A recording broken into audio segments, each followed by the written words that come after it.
Well, hello there, Apple Bites. This is your Apple Bite Written Writ Ralph talking to you straight from our show here, The Written Writ, a show where you and I and you get creative, have fun, and geek out.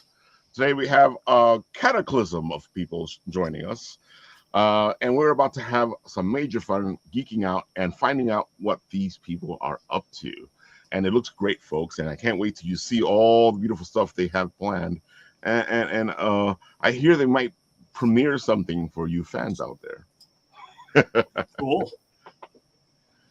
Paul, I hear you've been busy. You've been a busy bee. Wow, it's been crazy, man. I love it. I mean, of course, we're stepping up to Garden State next weekend, not this weekend, but next weekend. So that's really cool. And, trying to pull together all the cool TE swag that I got for that. And we'll be offering a bunch of that. We'll have a contest at the booth. You'll be able to see Amelia Earhart and Professor C.T. Haugens appear there as well. So it's going to be a blast. I love Garden State Comic Fest. It's got to be one of the biggest cons I attended aside from New York City Comic Con. And it's just really a great experience. A lot of indie artists, a lot of vendors. It's really cool. Yeah. A lot of fun.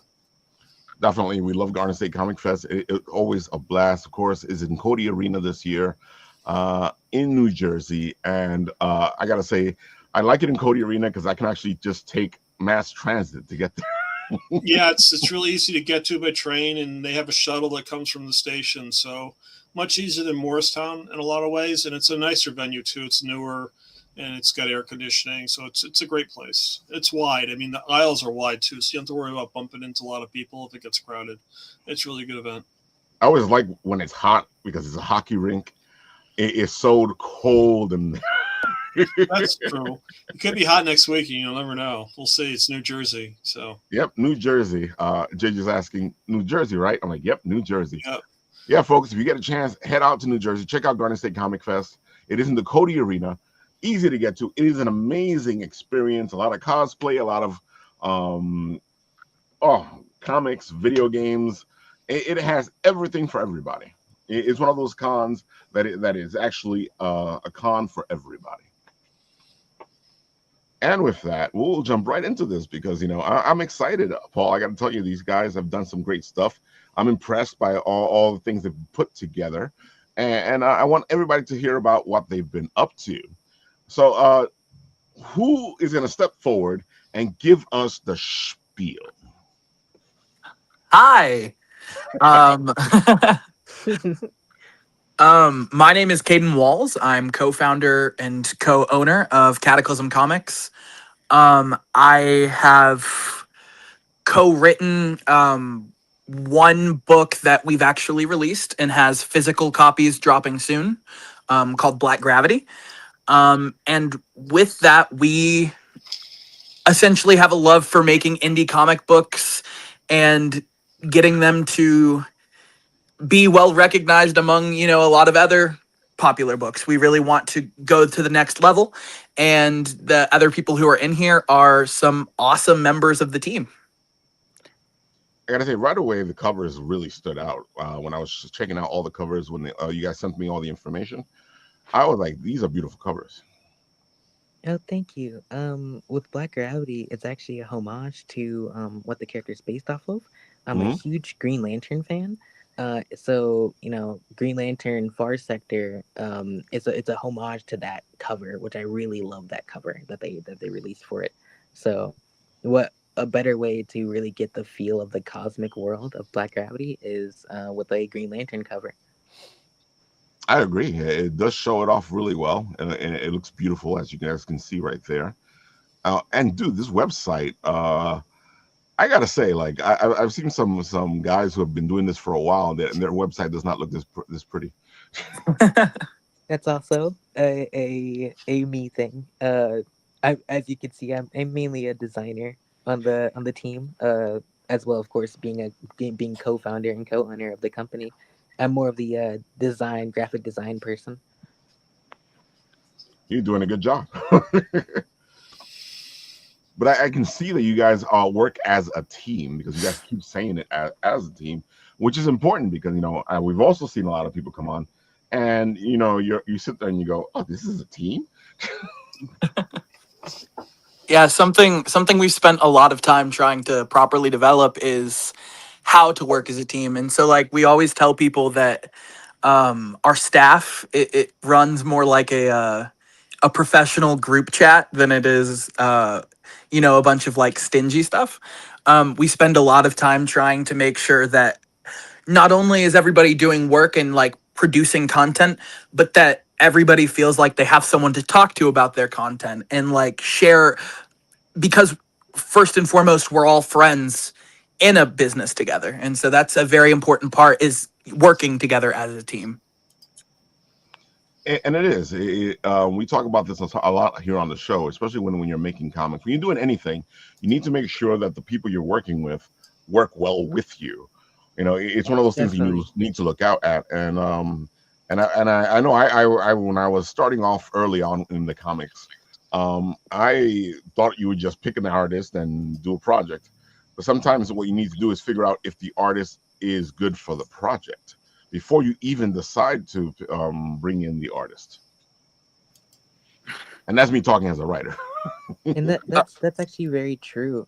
We always we don't just get any artists. We usually like test it out, test if they can get the vibe of what our team is. I mean, Caden here has already described it as a professional group chat. Like we essentially there's an air of professionalism, but we do joke around with each other. We are very friendly with each other.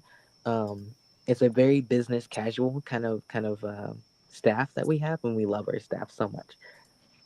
Yeah, we could not accomplish as much as we do in the time span that we do without all of the wonderful people who have really helped us get to where we are going. Which is important. We have the same type of atmosphere here in Bitten Apple, and we've been doing this for 10 years, so I feel like we're doing something right. So how did it start? Because this already sounds like you should get into what the secret origin of Cataclysm Comics is. Okay, so Morgan and I, we've mentioned it a couple times. We started this together. Originally, we were more interested in making. Are you familiar with the term machinima? Yeah. We were interested in making machinimas about our stories, because we were both very ambitious towards like wanting to do amateur filmmaking through the machinima space, and it was something we both followed very closely.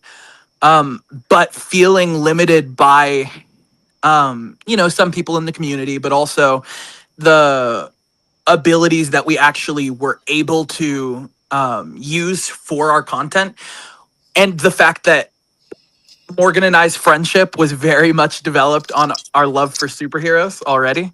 Right. We were like, why don't we just make a comic book, which is famous last words. It is. That is an amazing thing, and that decision is never something that is as simple as it sounds. Absolutely. It's like, and Morgan and I, it took us a minute before we were able to actually, plant our feet in the space, because just for context, we've been trying to get to where we are now for almost 5 years now. And the both of us are we're both young. So like it's 5 years, definitely well spent. But like we've spent a lot of time trying to get to the level where we could produce work. Right. And really in the last year and a half has been that point where we finally figured out how to make things work properly.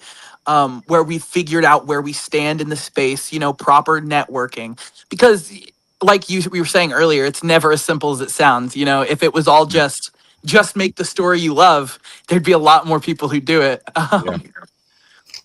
But that actually can destroy people, because like you're saying, it's more difficult than it is, and a lot of people will let that eat them alive. Oh, absolutely. And like we've watched it happen, because so whenever we left the machinima space, there was a lot of people who were like, we want to do this too. Like there was a lot of people who were like, this inspires us.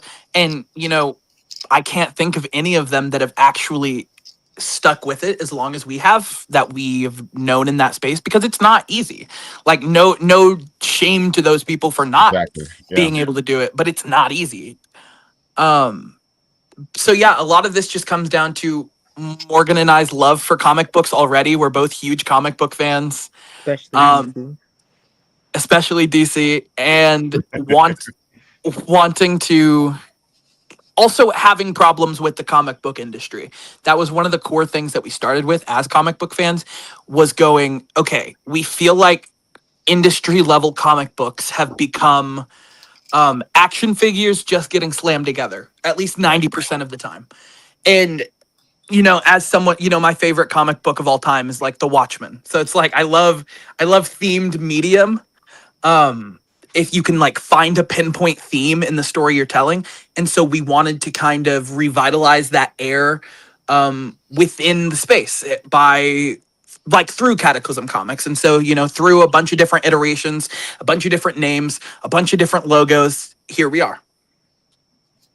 Which is important because a lot of people don't understand that it's actually a journey, and you're explaining it really well right now, because it is a journey, and the whole thing is to stick on that journey, because it's going to try to force you to get off your journey, and that's when you don't go to where you're supposed to go, because you didn't stick with it.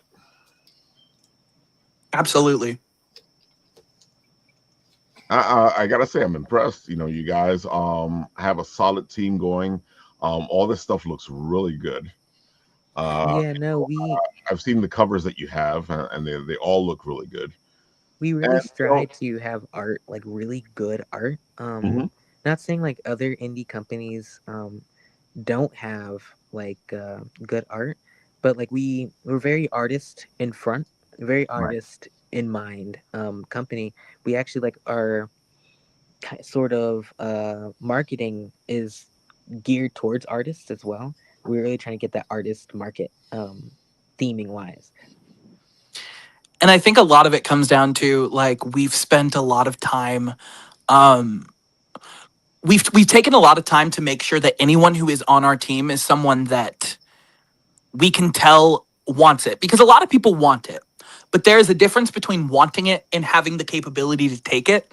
Yeah. And having the capability to actually put that that foot forward. People who we can see go, okay, people are willing to put that 5 years into it, so it's those people that we see that we go, we want them on the team. So we have some incredible people on the team, such as Plasma, who is in here right now, such as Morgan, who did all of the art for Black Gravity and has done all of the art for Black Gravity issue 2, which comes out extremely soon.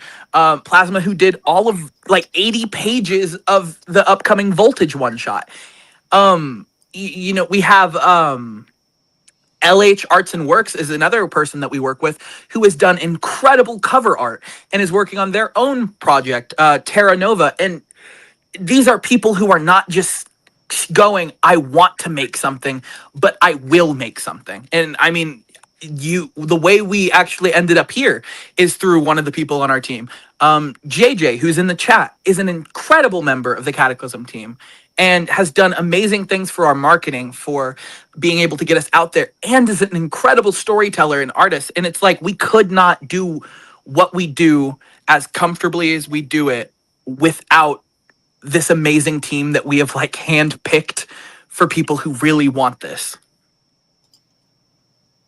And I can tell you exactly, that's exactly it, because one of the things that I do when I go into the conventions to see who we're going to cover, who we're going to talk to, is I look for what you're talking about. I look for that passion. You want to see that passion, because it's easier to sell somebody's project if they already have the passion. Absolutely. So Plasma, how do you come into this? Hi, for everyone in the chat who does know me. As I can see, everyone's very excited. I'm Mike. I go by Plasma Giant Art. I have been working on Voltage for a very, very long time. It's kind of been something that's been with me since I was old enough to hold a pencil. if I kind of think of it like that. But where I came into this is I've been thinking about beginning my journey of making comic books, especially a Voltage mainline series. And I had this idea in 2024 to begin a one-shot. This one-shot is intended to be a good platter for newcomers and fans to get a gist of Voltage and the character and the style and the kind of action I'm going for. And so I was working 2 jobs at the time, and I spent every bit of free time that I had working out this one-shot comic book that quickly and exponentially grew to an 80-page giant. And I learned a lot over it. Most importantly, I learned that I could do it, that it's feasible if you break it down and you get your process together, that you can achieve something even dauntingly big like that. Right. And after I had finished, I kind of sat on it for a while because it kind of felt like running a marathon and then sitting down and taking a breath. So I was kind of going back and forth between who I'd want to publish it. And I already knew Morgan and Caden. And after a lot of talking back and forth, I realized that they are the people that I want to work with this. They understand me and I understand them on a philosophical level of a methodology, Right. Not just for how we make stuff, but in general, how we view the comic industry and what we want to see out of it. And they were very gracious and very excited to help me with that. And I deeply, deeply appreciate all of my friends at Cataclysm Comics for making something that I could have just published on my own. I could have just uploaded it somewhere, but thanks to Cataclysm, I can make it more tangible. I can put it out in front of more people. I can have a community behind it, and hopefully have physical copies, which is the dream. Holding it in my hands would be absolutely amazing. You know, that's what we all strive for, is to make Yes. sure that we can see the physical manifestation of the passion that we're trying to pour into things. And you're doing great, because you know, one of the best things, one of the hardest things is finding a good group of people or a good team that will help you accomplish that. Yeah, definitely. definitely. So I just want to, because I know Plasma won't say it. Plasma took a huge risk on us, like specific, like, and did a lot for like accepting coming to us, because Plasma here has a really like a relatively large platform over in the Twitter indie superhero space. Right. A lot of people who are very interested in what Plasma's doing already. And so we found Plasma alongside, you know, the other 1,000+ people who are active in his community. And so we were not the only people to go, we see something in your work. And we're not a huge community or a huge, you know, publishing giant or anything like that. And it's going to take time for us to be. But Plasma took such a shot on us for taking a shot on him. I'm just incredibly thankful that he showed interest in working with us, because getting Plasma on the team is one of the most impressive things that we have managed to be able to do, because this guy's art, this guy's storytelling and his art, when I tell you it's incredible, it's beyond anything I've ever seen in this space. This guy's going places, and we definitely want to go places with him. I think it's in Caden's best interest to be hyping me up like this, but I do appreciate it. Thank you. Before I get going on any more communication here, I do want, since my account is up, I did want to take the time to shout out to other creators that I love very dearly, whose art is featured on there, the banner. Nightman Productions, and Corday Krim, both on Twitter, and I deeply, deeply appreciate not just them, but anyone who makes fan art. Like the way that Caden speaks about me is something that I've still not necessarily gotten used to. I do acknowledge that I have a bigger platform than I expected, because I'm not in this for clout and I'm not in this for fame or anything. I'm in this strictly for the work. I love putting in the work. I love comic books. I love other people's work. And I really like to think that no matter how big my reach gets, I want to keep that kind of mentality going into that. Because if I could use my platform for anything, is to show someone who might be looking at my work that this can be you. That the only one standing in front of you achieving your dream of making a comic book is yourself, and you can start it. Yeah. You know, we say that a lot here on Bit and Apple TV because a lot of people will ask me questions about writing and starting things, and I'm like, dude, just do it. After you do it, you can critique it and figure out how to improve it. Yeah, no, that's why me and Caden were at first. I mean, realistically, anyone would be hesitant to start this kind of thing, but Mhm. we that's why it took 5 years to do it, because in about, I want to say, like a year or two of doing this, I did have a rough draft of what Black Gravity would be, but it just didn't turn out how I wanted it to be. Right. And then I was like, okay, maybe let's start over. Maybe let's rewrite this. Black Gravity, the script that was released as a comic now, it's, I think, the 5th version of the Black Gravity story. I actually have something from, I think, 2020 or 2021, which is the Black Gravity pilot, when we were still trying to hold on to that, doing that like filmmaking thing on my channel, on my Right. personal channel. I think I privated that. I'm not sure. I mean, it's probably still out there. I don't know. But yeah, we, even with filmmaking, we both, Kate and I, were just like, just go do it. You just got to go do it, and no one's gonna make the thing for you. For Agreed. sure. Because it's so funny to me because I don't understand why like I get it now. I actually get it because it's kind of hard to start something. But at the same time, if you don't start it, then you don't know what you're doing wrong. You don't know what you're doing right either. I had someone who is a really big inspiration to the work that I do, that I share everything with, one of my teachers from school.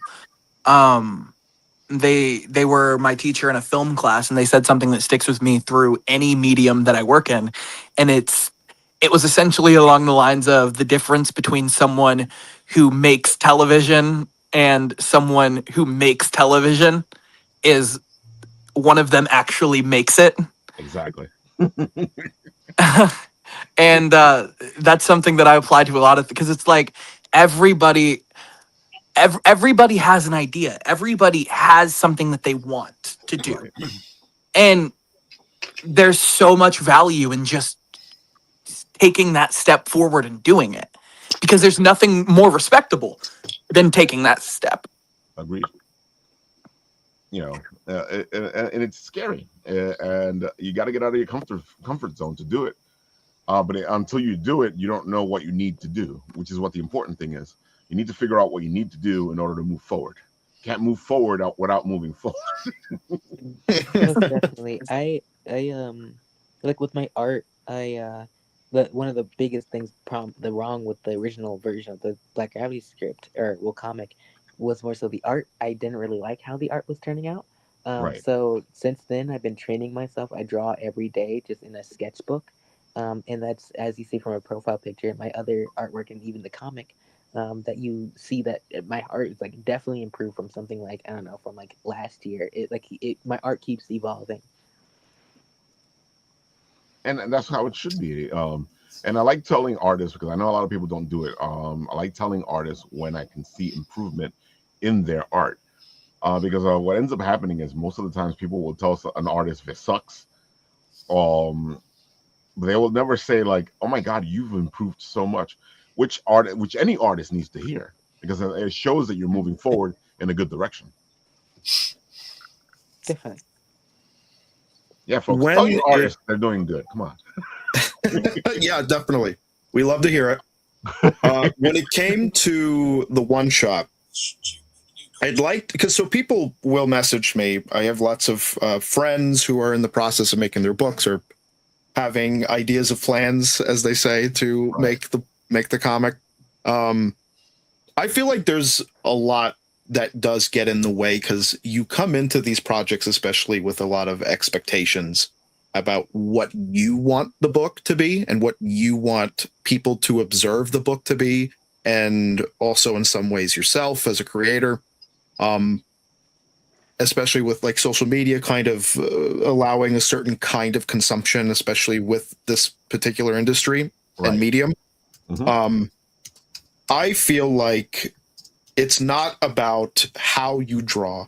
It's not about how you write. And it's not even about how you come into the comic sphere and like what your story and concept is. It's about making yourself be hungry enough to do it, and leaving all the pretense at the door for when you start.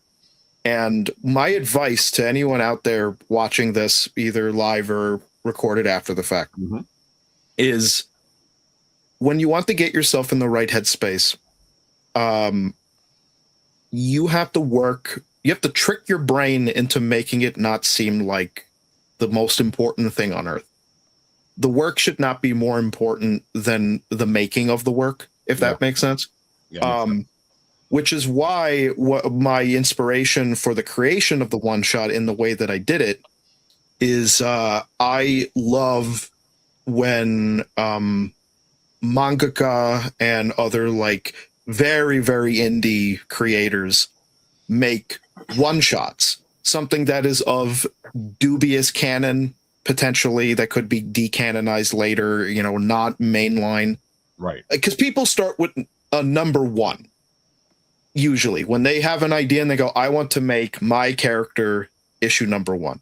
And the thing is that with number one, especially if you've never made something before, there's a lot of expectations to do it right the first time around, because it's the foundation for everything moving forward. Right. But a one shot or a issue 0, if you want to call it that, it alleviates all of the pressure. You can just make a proof of concept, and it can be messy. It could be a little sloppily written. In fact, I don't know about you, I love when indie stuff is a little rough around the edges, especially early on. That's why I love I'm not the hugest fan, nothing but love to all of the big creators out there in the industry who, are working artists, and they have works in, the big two or in the upper indie spaces like Image Comics. When a new book in an indie book is a little too polished, it doesn't scratch my brain just the right way. I like seeing the hand that made it. I like when the inks are a little rough. I like when the colors are, that said, there's a little asterisk next to that. Get your lettering right. Yeah. Lettering is the most important part of a comic book, in my opinion. It's so integral.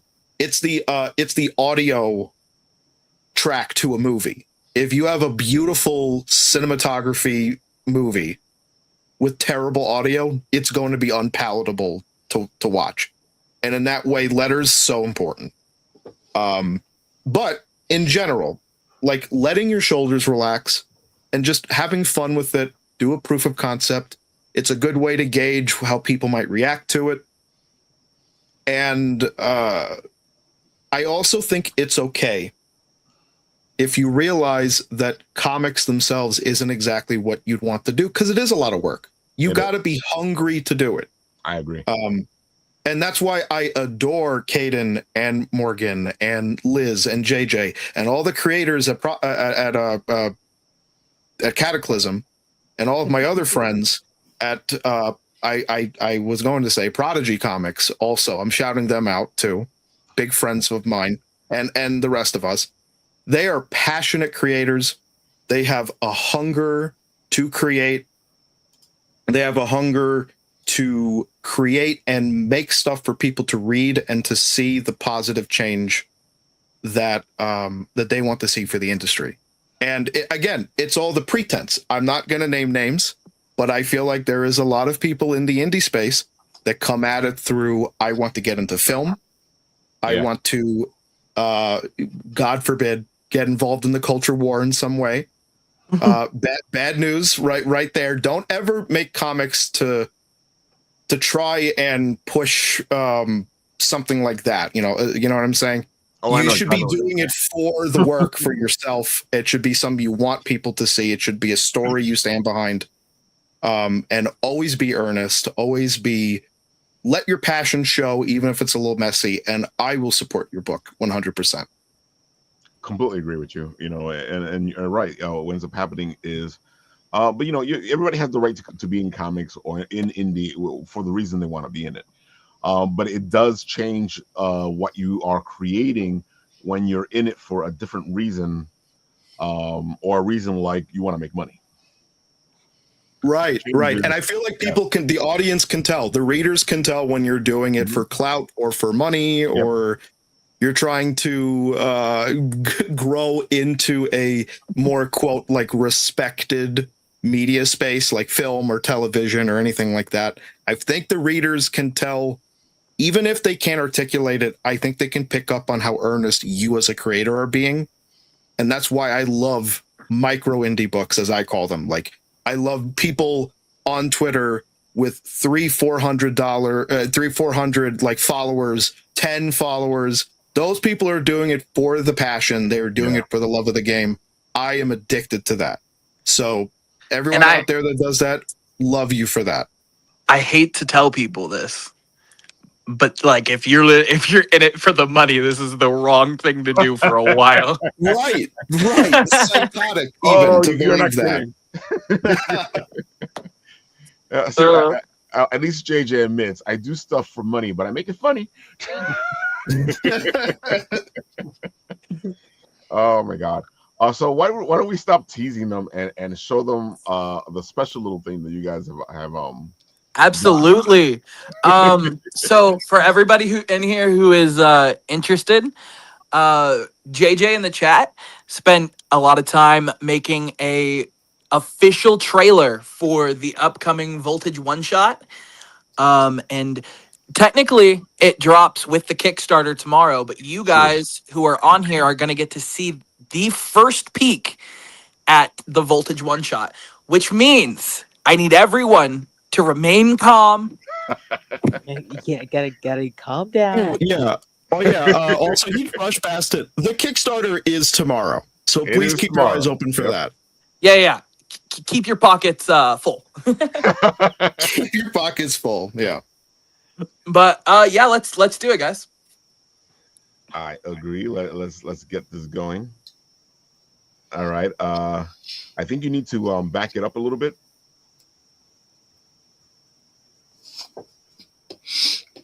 At least that's what it looks like from over here. It is completely ready to go. All on right, my good. end. I'm probably getting a lag thing over here. Let's put it. It was doing that for me. Yep. There it goes.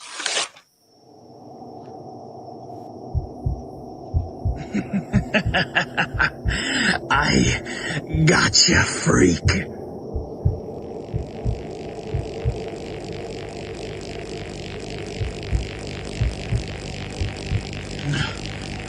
No!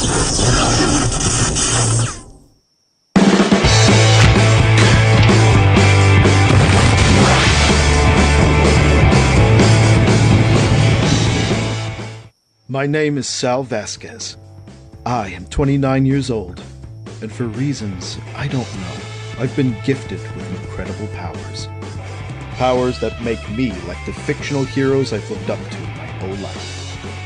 They inspired me to want to do good, so I will do good. I am a superhero. I am Voltage! I didn't know you could do that. Me neither.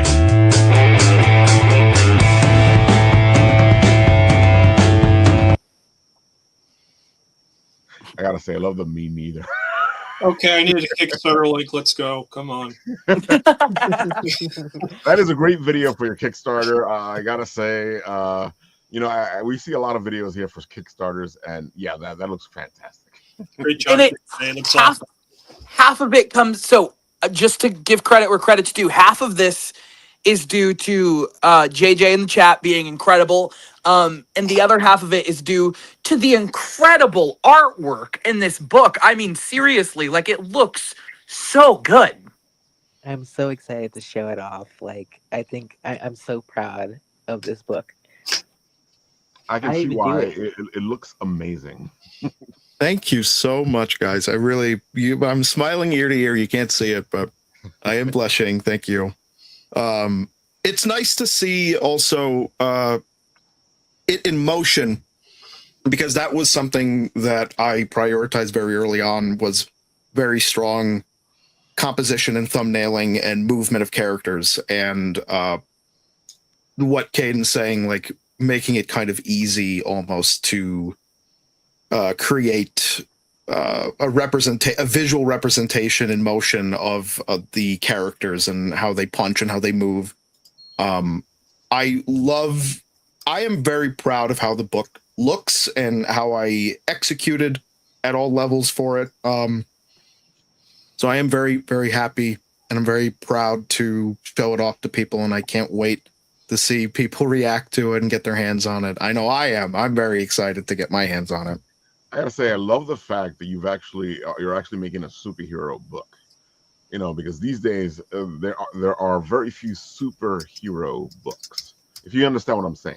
I know exactly what you mean, and that's really funny that my character by nature has a uniqueness to him, because we may or may not get into this later. I'm not sure what questions you have, but there's I wouldn't call Voltage in general a deconstruction or even a reconstruction of superhero stuff. It's very much a superhero story that dips into those two kind of ideas, but more through a exploration of characters.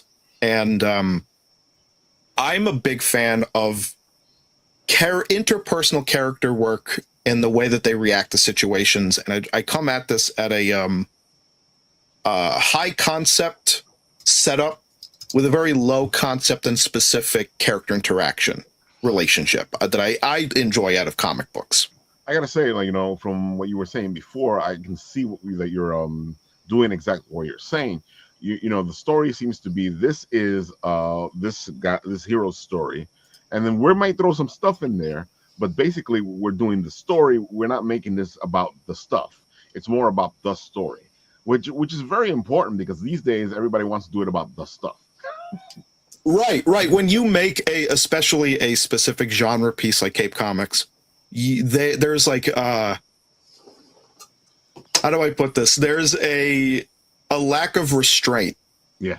For playing with the action figures. Mm-hmm. When you make a comic book, a lot of it is you're engaging with the medium in a shallowish way, I would say. Right. Again, not naming any particular books that does this, but there's a mentality too when it comes to the simplification of Cape media. I personally love Cape fiction because it's a blending of genres and an exploration of characters within a setup that by nature puts these characters in situations. I love comic books when they have sci-fi, or when they have fantasy elements or horror elements, or when they blend genres together. And I think a lot of comics that are based on Cape Comics now that have superhero characters is self-referential to superhero fiction, right? Where it's a little recursive in that way. Mm-hmm. And there's nothing wrong with wanting that or writing that, and they are very successful and people do love them. That's not what I was interested in going into this. I'm trying to make something that feels iconic, something that feels very natural, something that naturally plays with the archetypal nature of comic books involving superheroes. without a level of shame, without a level of needing to justify its existence by deconstructing it in a mean-spirited way, Right. or in a way that feels like you're trying to justify its existence. Because I have a deep love for cape characters. I love the big two, obviously. The industry is the way that it is, but I love the characters of DC Comics, of the character of Marvel Comics. Well, you can see it from all of you guys that you actually have a love for it. Even though we're talking a certain way, it doesn't mean that we hate the stuff.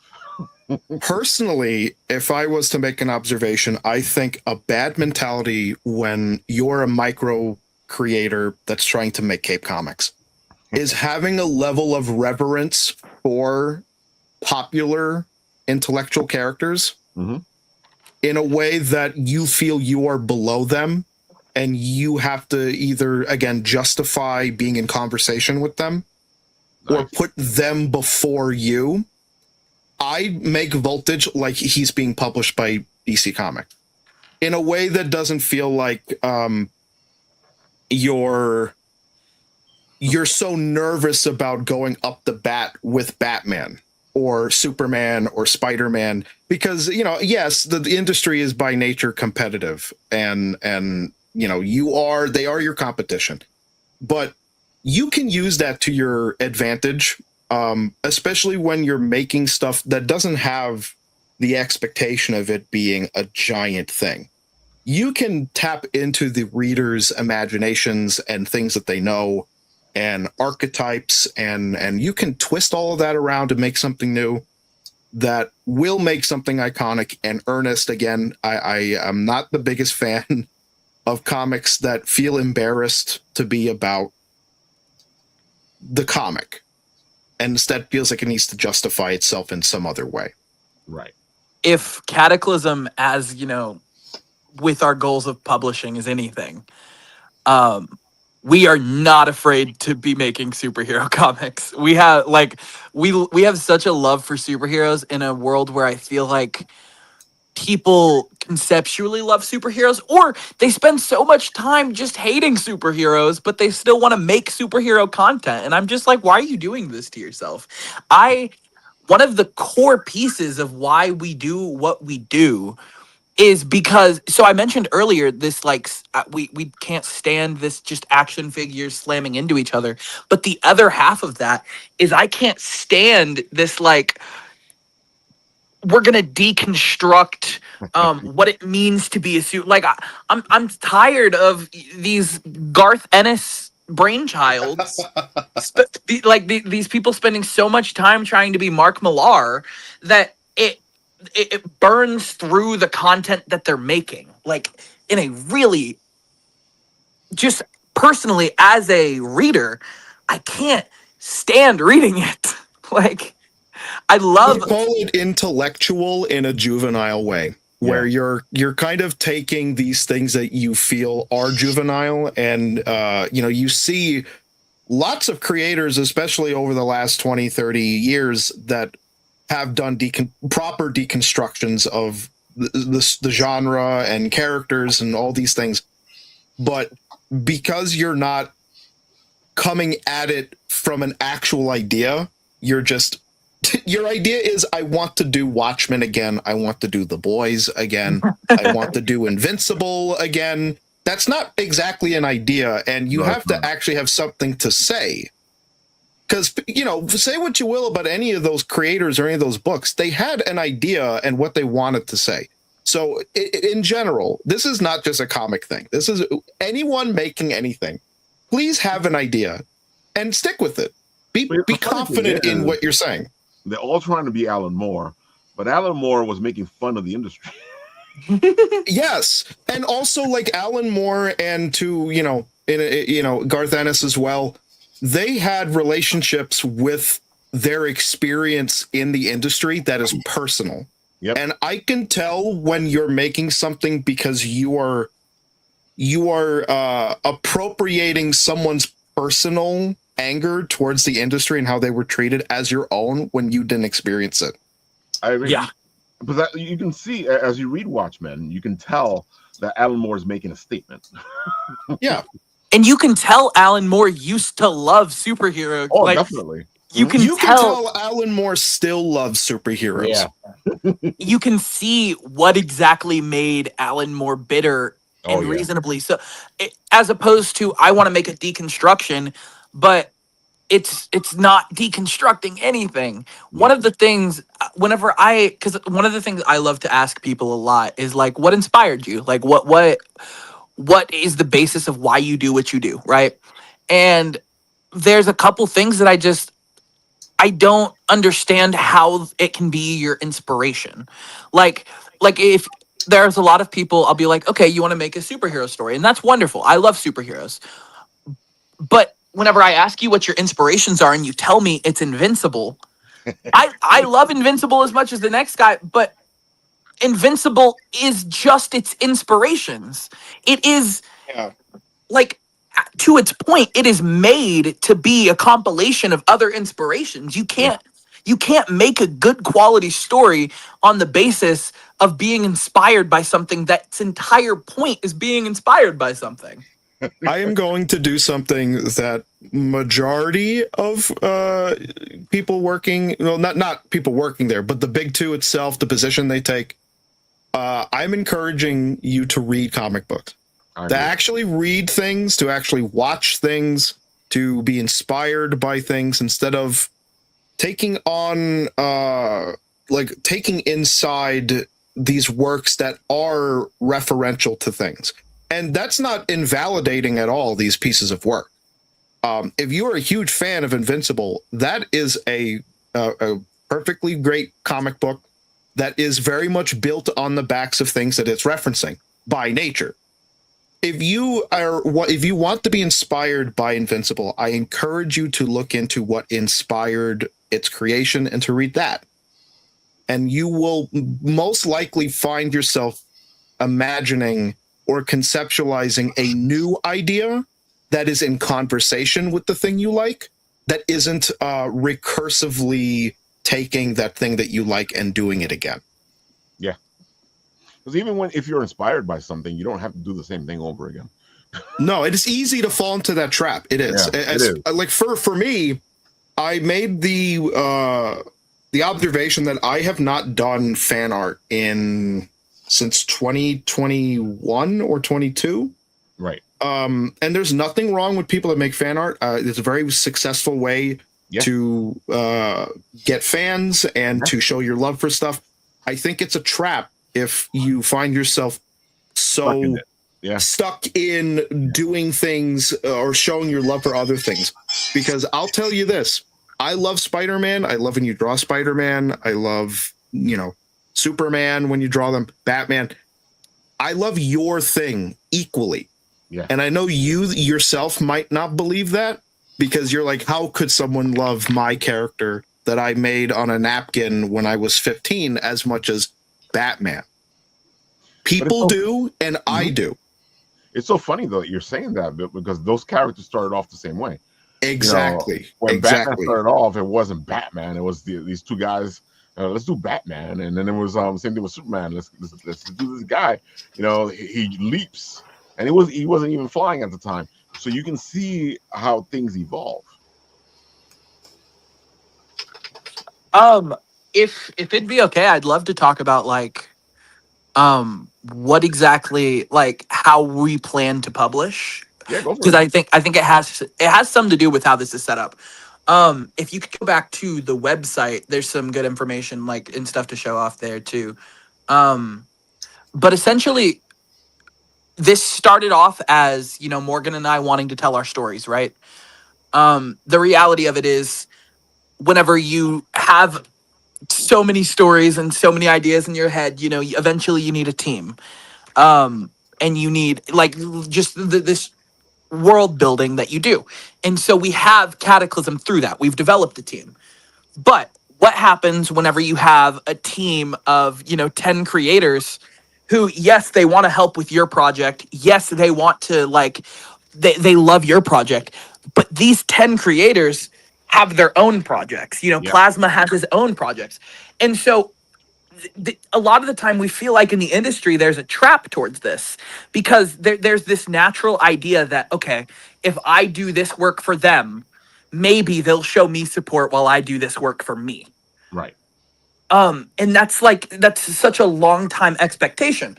So something we wanted to do after just our first book for Good Faith, because we don't want to fall into that, is we set up an alternate publication. So in the same vein that DC has Vertigo, right, where they publish a lot of their more anthological, like darker, I would say, more thought-provoking pieces. We wanted to set up, so we have our Cataclysm mainline, Right. but then we have Cataclysm Elsewhere, which is our alternative publication where we publish the creators who have put time, work, and love into our stories and our community, and we give them the exact same attention that we would give Black Gravity, Right. or our character Dr. X.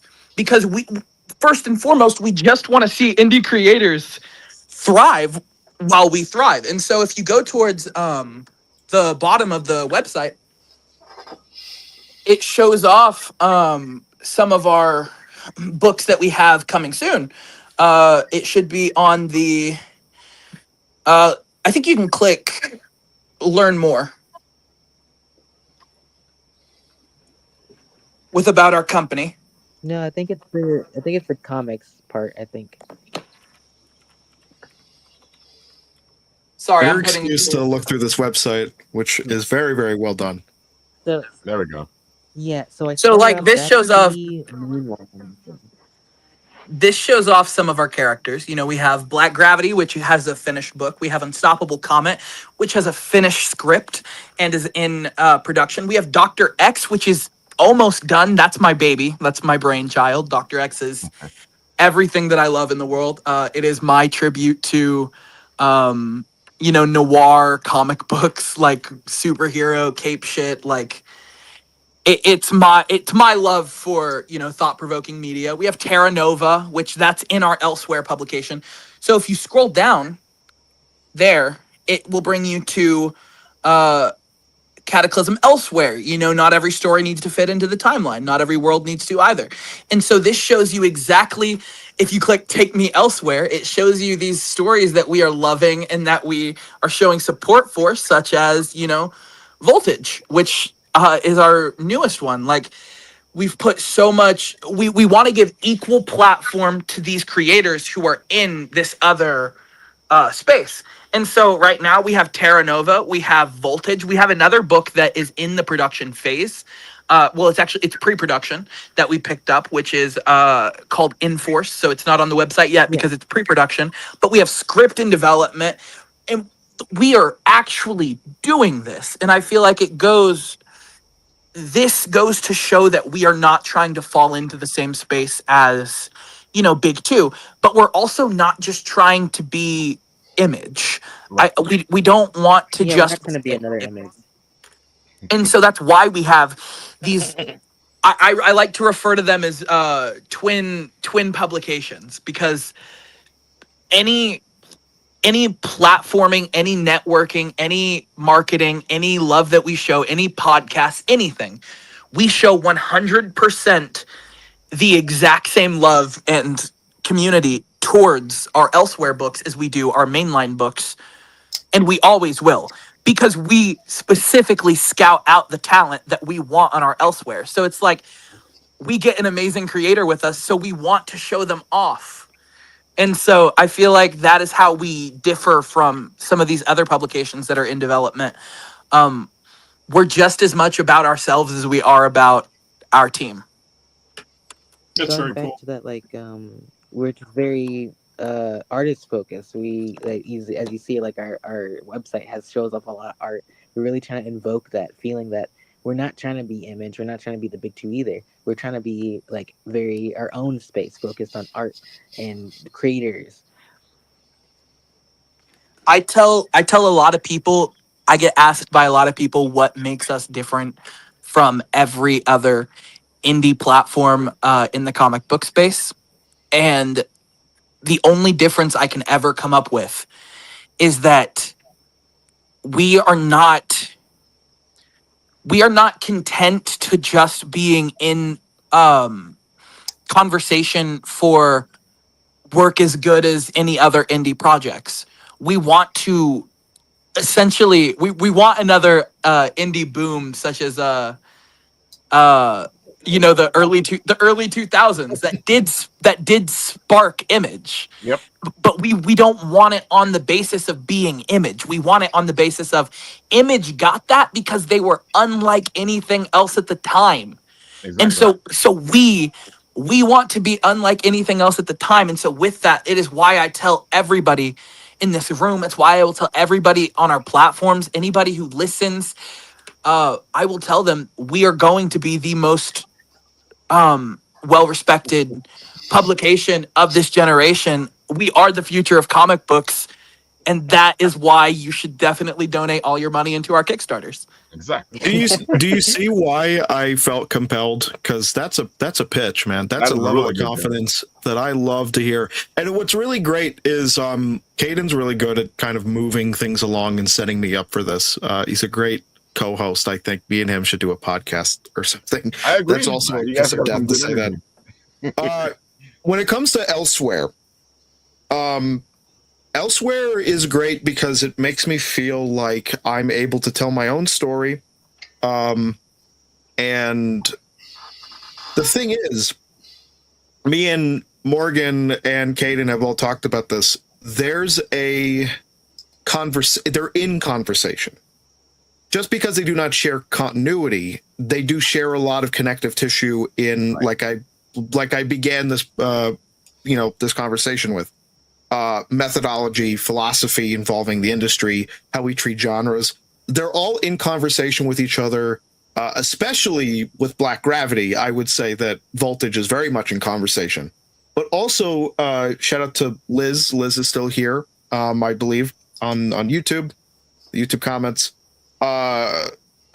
She's making Terra Nova, and Terra Nova being a hard genre blend that's very confidently moving into like that blending of genres. That's very much what I love to see. Is people like having an idea and just swinging for the fences.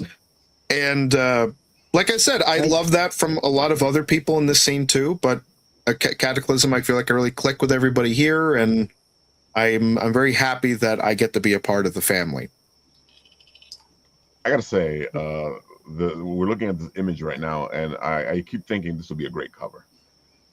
I had designed, that's actually the second or potentially third drawing I had ever did of Voltage in a modern sense. Right. Back in 2022, I had done that, and I did design it with the idea of it kind of being like a cover. So I think that it would be great. It would be great to recreate it with kind of what I know now, not change a lot of it, because it's very successful. I gotta say, the reason I love it as a cover is because I like how simple it is and how detailed it is at the same time. Thank you. That in general, I think that's really, along with that. Really good at doing a lot of shadows. They like a lot of blocking. Plasma's just so good at that. Yeah.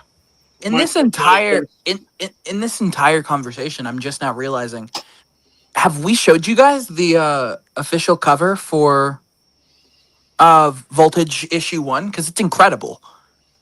And I don't think we've shown it to them yet. Yeah, let's do that. Let's do that. Do we have that? Here, just Caden, pull that up, please. Yeah, absolutely. It's kind of while you're doing that, I'd like to shout out the Frauds creators in chat, all my friends. I love all of you very deeply. Joe and Pointy, and all of you are my friends, and I'm so happy to have such a support group. And more than having just fans, which in and of itself is still crazy to me, because again, like I said, I didn't do this for any kind of clout or anything like that. I'd like to believe that everyone who enjoys my work is at least a friend of mine.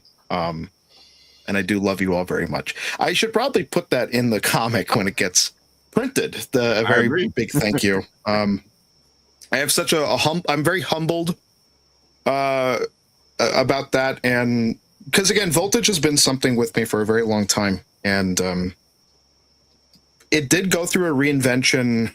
Like I said, once around the time I started making these art pieces, the idea evolved a little bit, or a lot of bit, from when I was in high school when I came up with the concept.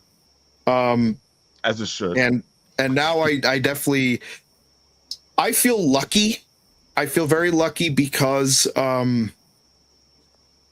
kind of went about this in a risky way, in that I came up with the design, I came up with the powers, I came up with the villains first, and I didn't actually have an idea about what I wanted to use these characters for and what I wanted to say with them.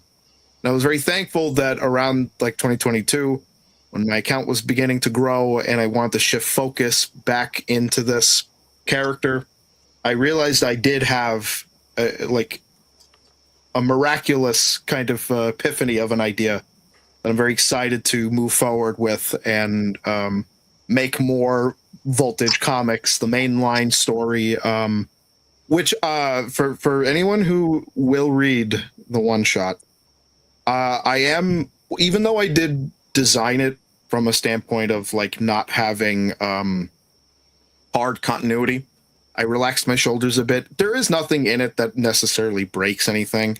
And I did put a lot of teasers to things that, like, ideas that I want to talk about in the future. So I'm very, I think this is a very successful, like, one shot, and I'm very happy for people to read it. And I'm very happy that people just love Voltage. And hey, Voltage Plasma loves you, and so do I.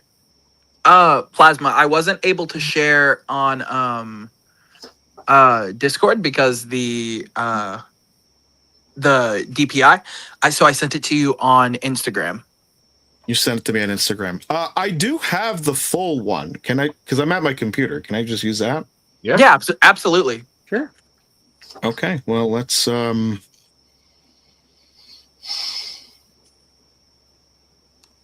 But This cover also, is you this. feel like you... Oh, sorry. This cover is so cool. It's so cool. I love it so much. Plasma, you said you came up with the villains first, and I don't like anyone who wants to like do this seriously. I don't think that's a problem.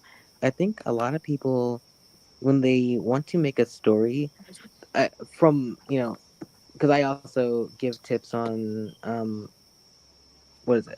writing characters as well, specifically characters, and I've always advised, like, your characters always have to relate to the story, and seeing that you've done that with all your villains, I don't think that's a bad thing, as long as someone makes they can.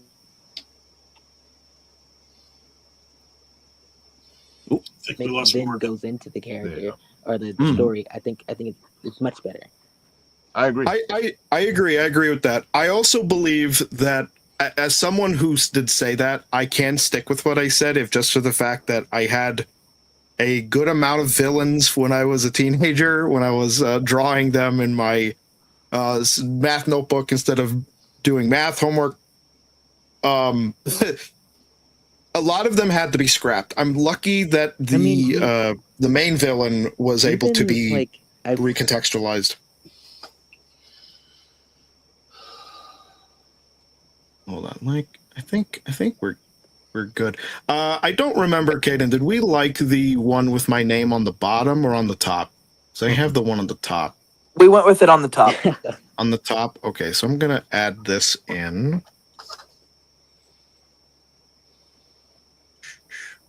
Thank you for bearing with me here. So I just put it in present. Hopefully that should come up. That looks awesome. Thank you so much. Yeah.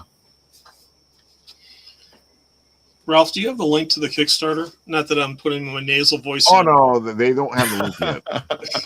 But they need to tell us when it starts. So when is it going to start so people know start when tomorrow. When Are you not listening? What's the problem? No. They need to say exactly what time they're starting this. I want to follow it. Can you put the link in or what? No? No, they don't have a link yet. They don't have a link yet. Okay. So what time are you guys starting this tomorrow so people know when to be ready? I'm going to Morgan and I are going to talk, and it will probably be sometime before 1 p.m. CST. So they need to make sure to keep an eye on your Instagrams. Absolutely. And our biggest, like, we have a Discord server of over like almost 200 people now who are interested in what we're doing. So like they always get like the first the first serving of what's going on. Yeah, So if you're on the Discord, you'll get this before anybody else. we really encourage people joining the Discord. Do we have the link for the Discord? Yeah, we can absolutely get that in there. Hold on All one right, cool. second. Let me have it and I'll share it. Yeah, because you can't search for anything in Discord. I know that, so you got to know where the link is. That'd be great. Absolutely. Just 1 second and I'll get you in here. No problem. The excitement in this group of people. You guys are beautiful out there. Love a good audience.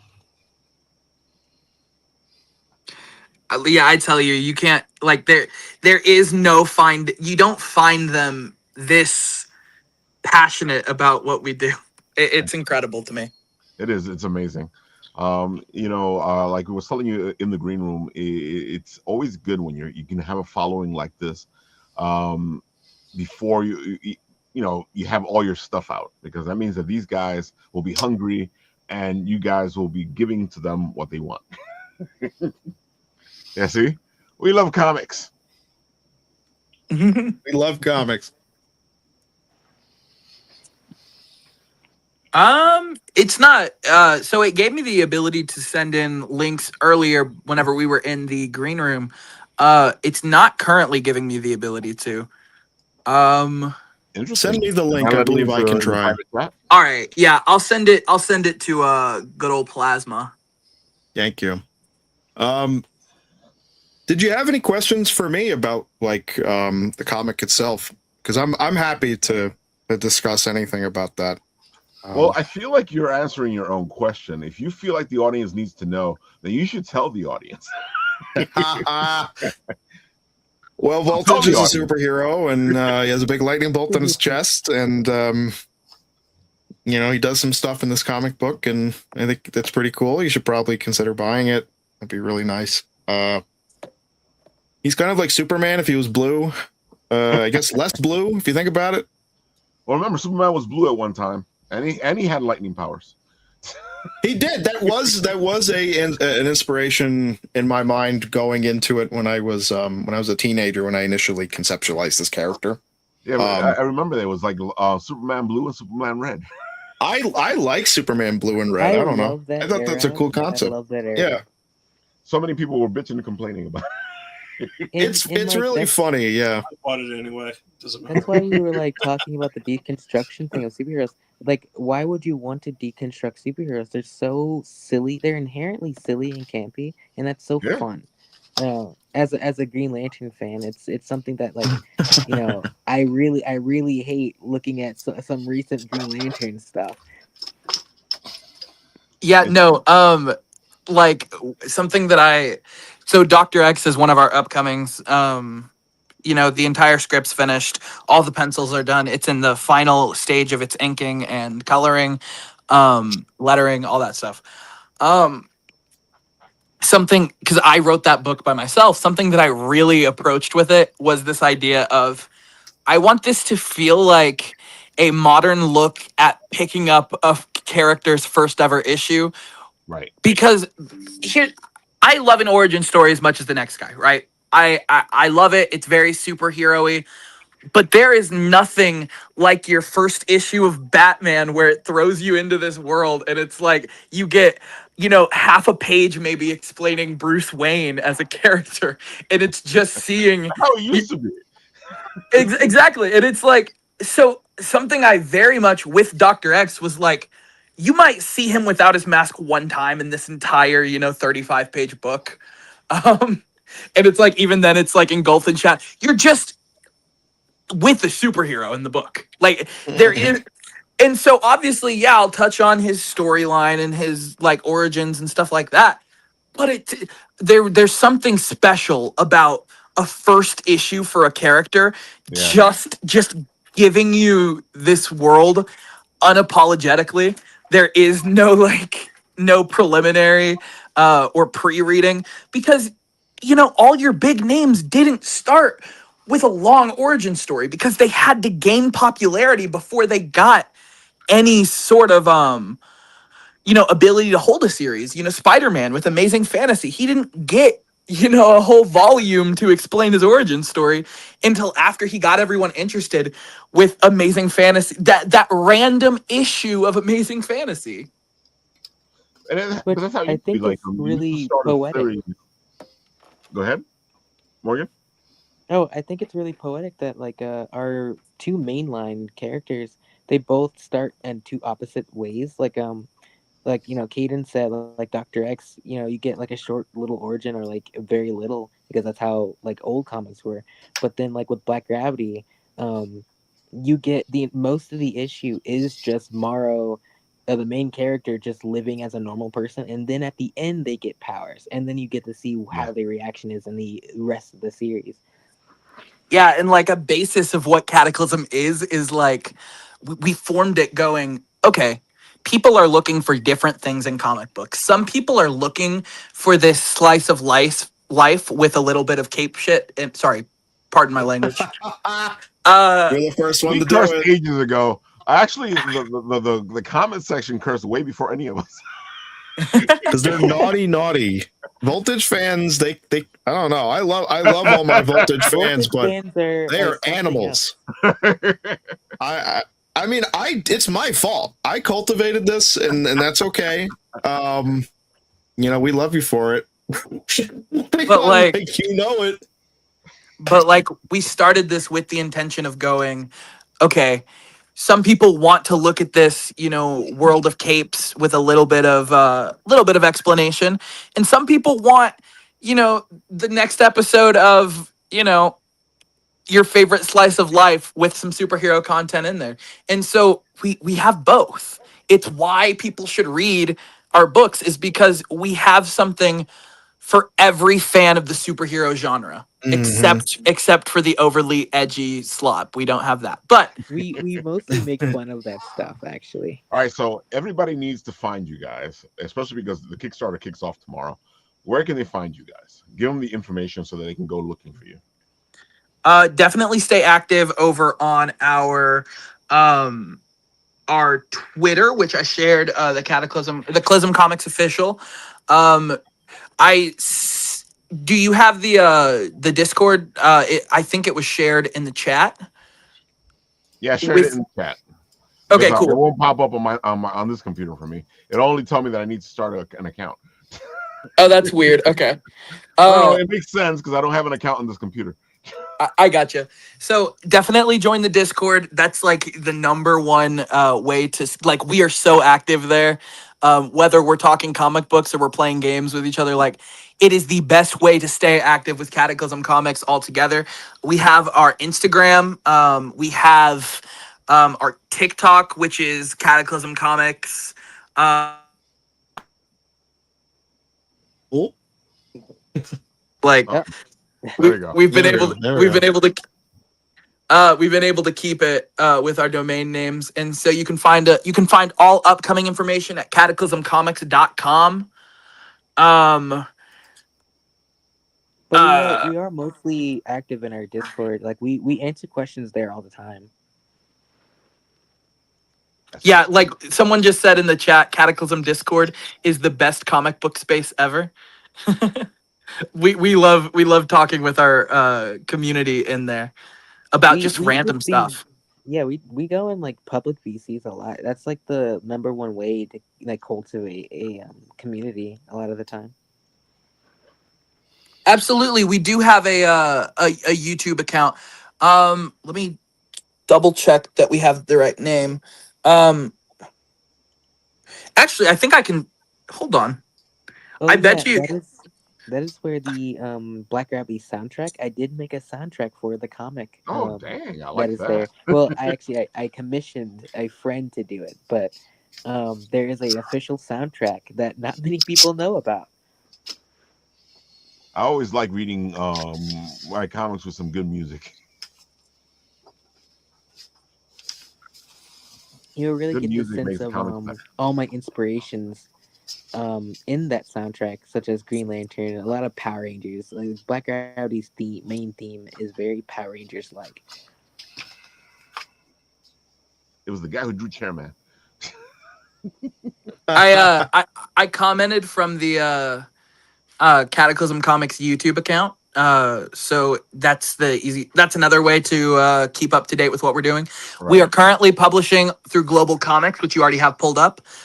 We have book 1 of Black Gravity up there on Global Comics. We have a little, like, it's a free to read prequel comic, which is a part of a larger upcoming, like, just series of small comics in the Black Gravity like space called Small Orbits, and you can kind of get some preliminary information about the book that you're reading through this like beautiful sci-fi, like, I don't know, it's incredible art from Morgan. I tell you guys, as a writer, and I dabble in character design, but not very well. As a writer, I am so impressed with the people we have on our team. They do such incredible work. Of course, there's And the just Instagram. to say, like with Small Orbits, even though it's like a complementary series, you don't have to read it. It's always just like if you want a little more information on like what is happening, that is where you would go. Hey, who's that blue guy on the top image there? Who's that? Oh, that's Who's that blue guy? That comic looks pretty cool. Yeah, that's Yeah. Voltage. Wow, look at that. Do you know? Wait, you guys are publishing Voltage? That's crazy. Yeah, I know. It's very That is impressive. crazy. Speaking of Voltage, here's some reasons why you guys should pledge tomorrow whenever it's up.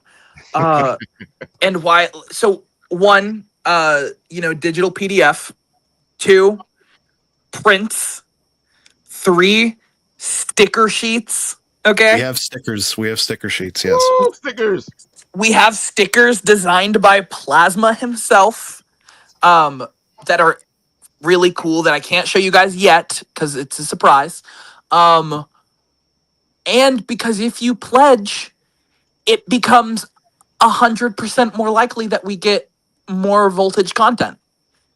And we like to say that here on the show. It's when you're supporting a book, you're supporting more books from that creator. Absolutely.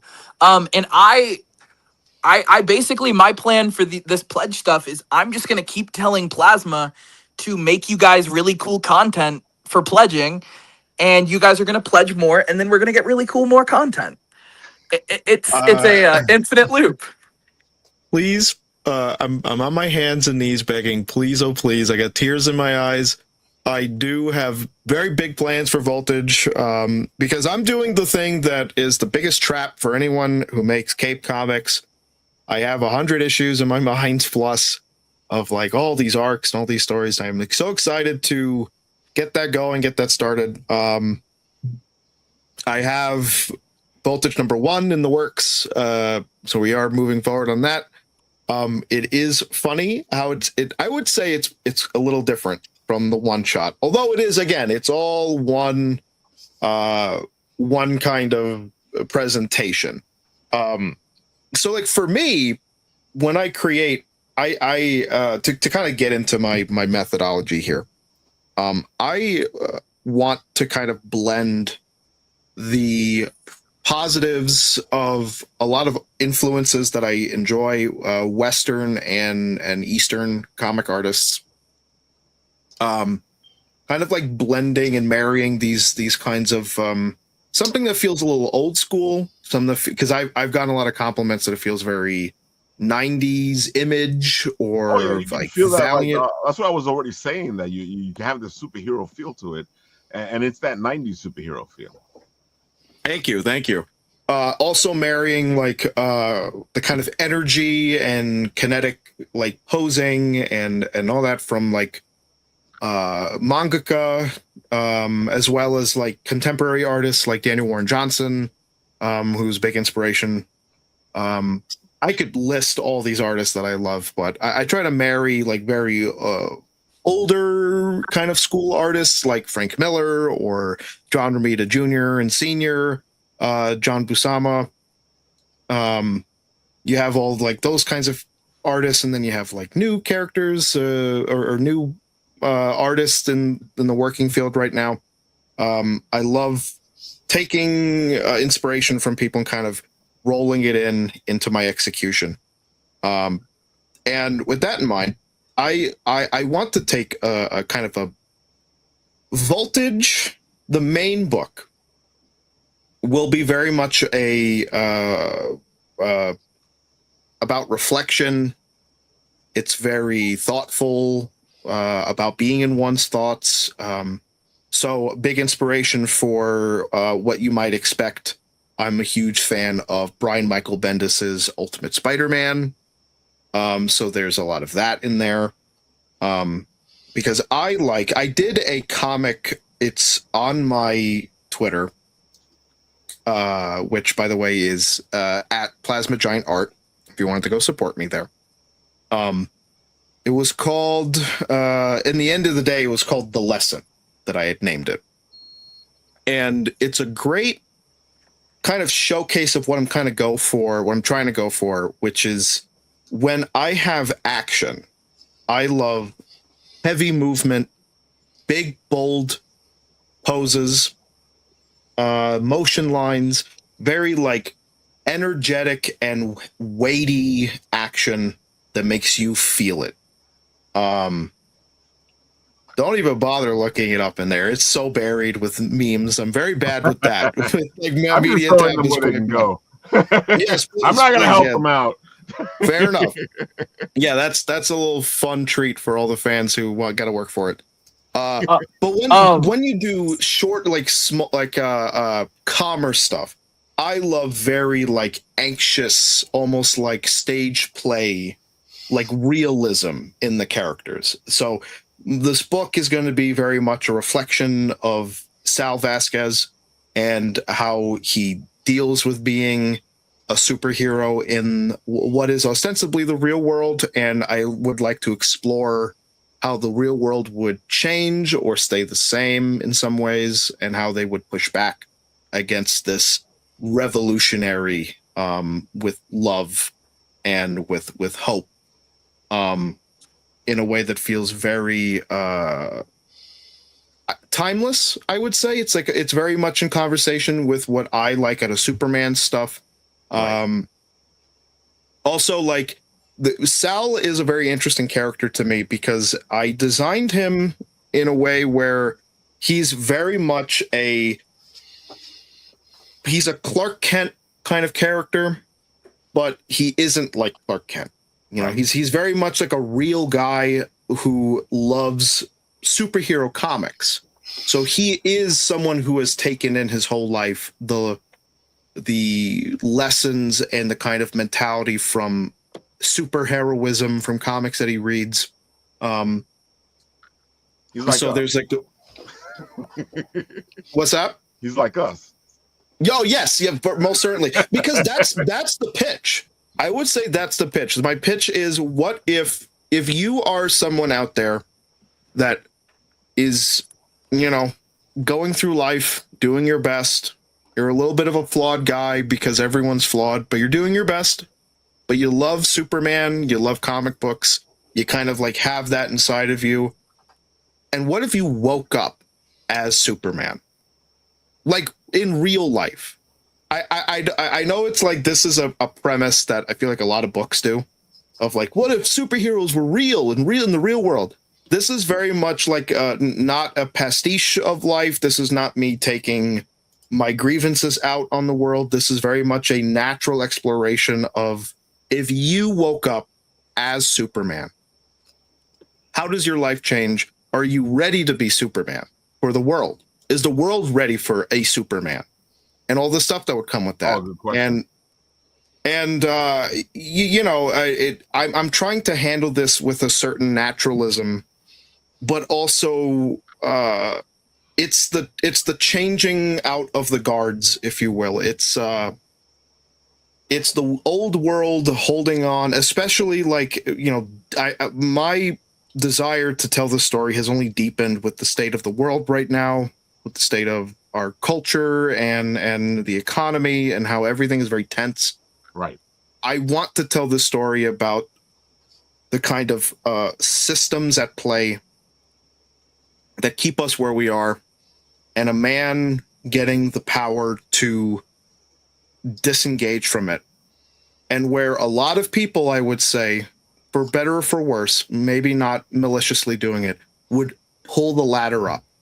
If you're able to be Superman and remove yourself from that, Sal is not pulling the ladder up, and he's trying to make positive change, like real change, and learning that you can't punch your way to a new world. And there's a lot of stuff that has to come with that. And I'm very excited to tell that story.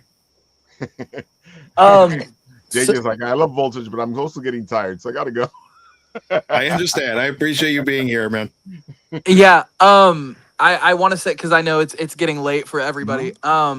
Just to kind of wrap up on our side, because I don't want to hold you guys here for too much longer. I want to say, first and foremost, thank you so much for having us, for for helping platform us. This has been wonderful, and I think I speak for everybody here on the team that we would love to come on again at some point. Well, I was already hoping that you would come back on, because I want you to come on while the Kickstarter is going. Absolutely. Yeah, no, we definitely will take you up on that offer. And I want to tell everybody who is in here, who is here for us, I want you guys, all of you, to go to your YouTube. I want you to type in Bitten Apple TV, and I want you guys to make sure you subscribe with your notifications on, because we know if you have those notifications on, and if you don't, you won't get your copy of Voltage. It's the sad truth. It's a sad truth, but it's a truth indeed. And I want to tell you guys, if you guys enjoyed what we talked about here today, be ready for more, because Cataclysm we're pushing that boulder up the hill, and we're not going to stop anytime soon. So whether it be for Black Gravity, or whether it be for Dr. X, or whether it be for Voltage or Terra Nova or the Unstoppable Comet, we can go all day. We have such love for this genre. We have such love for you guys. And in the end, we just hope that we are able to deliver something up to your guys' expectations. Folks, these guys are great geeks. I love the geek out that we had. We went into a big geek out in the middle there, but we always come back around. One more thing on our side. Paul, why don't you tell them who you are, what you do? Give them all the good stuff. Go for it.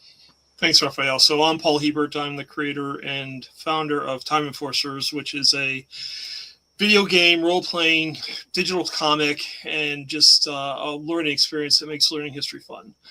Came out of COVID, what some of my kids and the educators were going through, and I thought there's got to be a better way to make education fun virtually. So it's funny, I was listening to the conversation and how you start off with issue 0 on your book. Well, unfortunately, I'm starting off with issue 2. Issue 1 is actually a digital comic that came about in the video game. And as I was starting to work through episode 2 of the game now, I realized I had to animate everything. So that's what drew me to make this comic book for issue 2. So issue 2, Flying into the Crown of Storm, is actually going to be a Kickstarter launching on July 13th. I'm very excited about it. I actually have the preview copy done. This will be for sale at Garden State Comic Fest coming up the weekend after next. And it's also available at a few outlets. So we have right now at Dewey's Comic City in Madison, New Jersey. And then I also have it at, it'll probably be at Phony Books in Parsippany, New Jersey. So looking to get this out there. We have a Kickstarter pre-launch set up that will allow you to get a free copy of that digital copy of the book, so you don't have to pay for it. And then we also offer a pledge tier for $5, you can get these really cool dossier cards. So I actually have 2 dossier cards that'll be offered along for the Kickstarter pre-launch if you sign up. And then there's going to be some cool stuff in this as well. I just don't give one thing. I give multiple things. So if you get a pack of these cards, I'll give it away. There's going to be a holographic sticker in it, and there's also going to be another card thanking for joining the pledge. So I'm excited about that. We actually have a bunch of swag that we've developed. We got a bunch of pins for the characters that we have set up through the game, and then I have these really cool. I'm renaming them from Blip Chip Ralph. I'm sorry, they're going to be called Chrono Flips. So I have like that. yeah, Chrono Flips. So I have the Inquisitor who is in the game. She actually poses the questions to the players, and they have to figure out what the answers are. And then Chronolith, who's the evil dude, so he's actually going to try and take over all matter of time, space, and reality. So Time and Forces is really meant to be a way to introduce kids or whoever, adults as well, to history. I'm trying to find people from the past that we may not well know about them too well, and it's often that opportunity to learn something more about things we may not know about.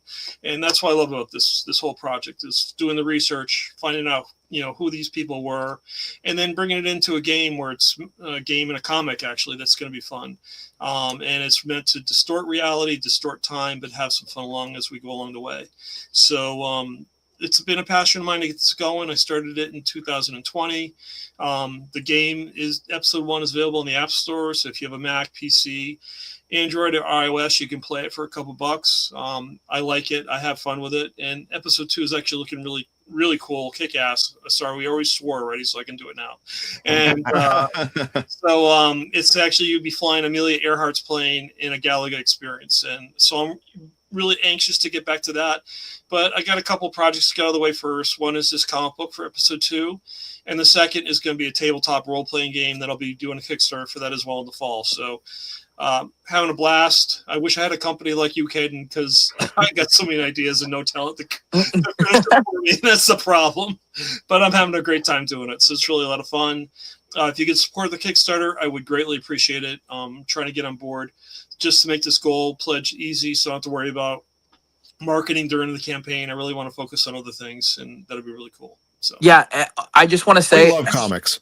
everyone in here who I was telling that you have to pledge to Voltage, you also, unfortunately or fortunately for us, you do have to pledge to this one too. It's sad reality, but otherwise no content. I'm sorry. Like you have to pledge this content. It looks incredible. Make sure you guys show love to these 2 incredible creators. Thank you guys again so much for having us on. And I know that I will definitely be sharing this Kickstarter with some people.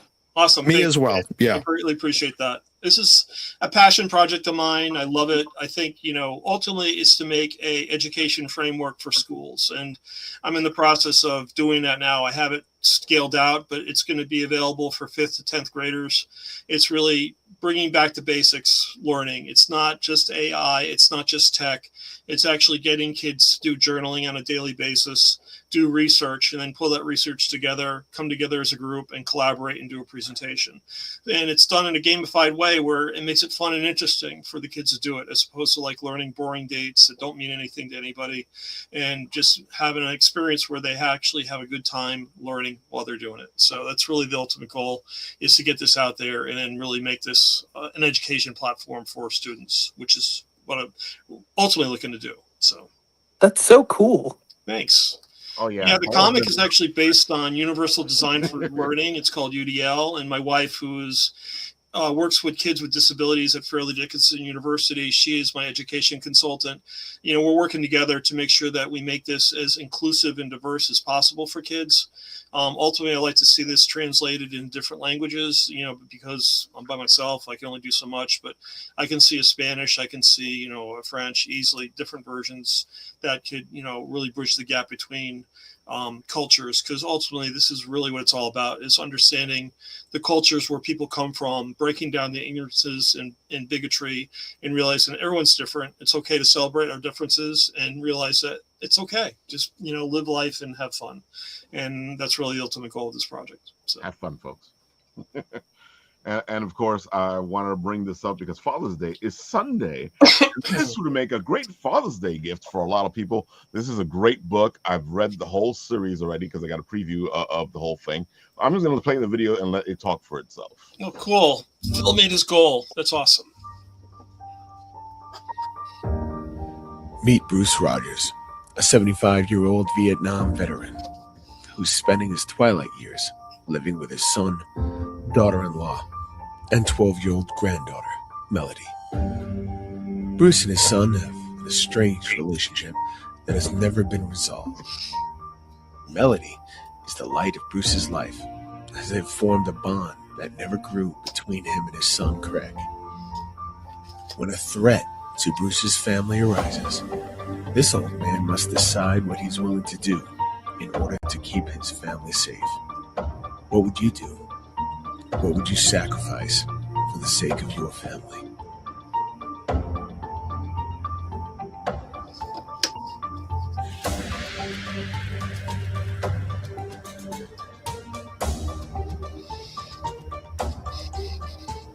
Yeah, Phil is a great guy. This is a great book. It looks like he reached the goal, which I'm happy that he actually did. That's awesome. Because this book needs to happen. He actually made this book for his father with the hope of getting it to his father before his father died of cancer, but he wasn't able to do that. So now he's trying to get it finished so he can get it done. So this has become a passion project for him, and he just wants to issue 1 is amazing. It's really a great book. I can testify to that, and I can't wait for issue 2. So it's awesome. You guys are incredible. It's so cool to be like next to you guys, talking with you guys about this. Like that looked incredible. That's all I could have to say. Dude, it has a great like if you pick up the first issue, there's a great ending that I'm not going to spoil. So pick up the first issue. If you do, I will shoot you. I got one more thing to show to you guys because these guys are great. They're doing really well, by the way. If you like your role-playing games and you've always wanted to have a way to like either get your kids involved or a good way just to ease into it, because I know sometimes D&D can be scary for some people. But these guys have made it so this is a great beginner's guide to D&D, especially for kids. But it's for everybody. I'm just going to play the video and let them cook. Step into the kingdom of Abalian and begin your family's first great Dungeons and Dragons adventure. Become great heroes, explore forgotten ruins, uncover ancient mysteries, meet strange and lovable creatures, and battle fearsome monsters. Secrets of Enderil is a learn-as-you-go RPG created for parents, kids, and curious first-time players who want to create a shared storytelling experience. The adventure unfolds naturally as you play, with only a few pages of reading to get you started. Even new players and game masters can easily focus on roleplay, curiosity, and exploration, instead of getting lost in endless rules. We'll introduce you to core game mechanics organically through the adventure itself, so you never lose your immersion in the story. Your players will take on exciting challenges and learn about making meaningful choices with real stakes.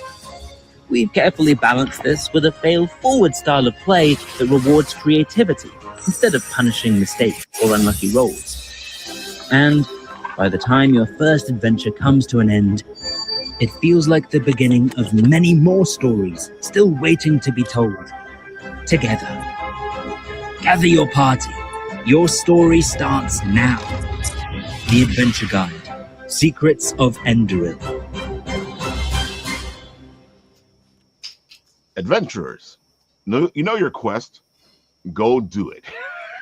We're going to have them on the show soon to talk all about the beautiful stuff, because I want to dive really deep into this, because one of my favorite things is to get new people playing D&D, because I feel like D&D is an amazing experience, and it's also great therapy.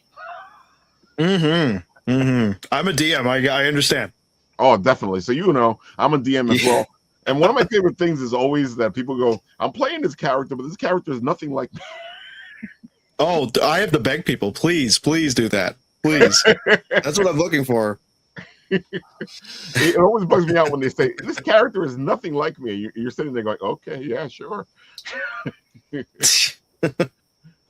Folks, you know that we love to talk D&D and role-playing, and we like to talk all the geek stuff here. Just join us. Sooner or later, we'll hit one of your geeks that you like. We'll scratch that itch. And these guys here, we will be sharing the Kickstarter as soon as it goes live tomorrow to make sure that you guys all see it as it's happening. So, we're going to keep you informed because that's what we do here. Of course, we will be at Garden State Comic Fest 2 weeks from now. And next week, we'll be having a couple of the guys who will be at Garden State Comic Fest on the show. They'll be here on Monday and they'll be here on Wednesday to show off what they're doing for Garden State Comic Fest, as well as our pal Paul right here. Any last words before we go, guys? Much love again for giving us this opportunity. And we're excited to be able to say that we can hopefully do this again with you guys in the future. Oh, definitely. I want to say I really, really enjoyed my experience here on this podcast. I think you two are really great company to keep, and I would enjoy doing this podcast again in the future if we got more things to talk about. And I want to say thank you to all of my friends and fans out there in the chat, the Do Good Gang, and the frauds creators, and all of my friends. Also, you mentioned Father's Day is coming up. I wanted to say that the book is in memoriam to my father. There is some stuff going on there with that in the story that I think is very fair and appropriate that it's coming out the week of Father's Day. So I can't wait for people to get a hold of it and read it. And again, thank you so much. It's funny because you didn't do that on purpose, but here it is, Father's Day, and it's happening. I love how life is like that. It is beautiful, and I love coincidences like that. So I'd like to think it's my dad getting ready to read the book himself too. So I'm very excited. Again, to have people read it and enjoy it, and that's what it's all about. And I love comics, and I love all of you guys right now. So thank you so much. I really appreciate it. Morgan?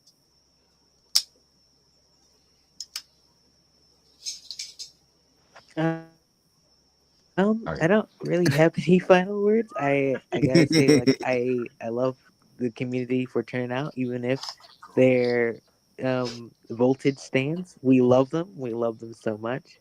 We love the support. I don't know what else to say other than what Plasma said. Oh, no, you guys were great. You guys gave all the information. We'll have you back on the show, especially once the Kickstarter gets going so that we can spread the word. One last thing on my part, it's funny that you guys were talking about all this stuff today, because I had just finished writing a little piece for Vocal on unfinished pieces, on the fact that we start things and sometimes they don't get finished, but it doesn't mean that you don't just leave them there and they stay there. It just means that this is the journey of this piece of work that needs to happen in order for it to get finished. So if you guys want to check out my writing and what I think about a bunch of things, go to my Vocal and check this out. I'm pretty proud of this piece right here. Absolutely, I will. Oh, definitely. I appreciate that. With that, I think I will do what I always do on the show. I will press the button, and where it stops, nobody knows.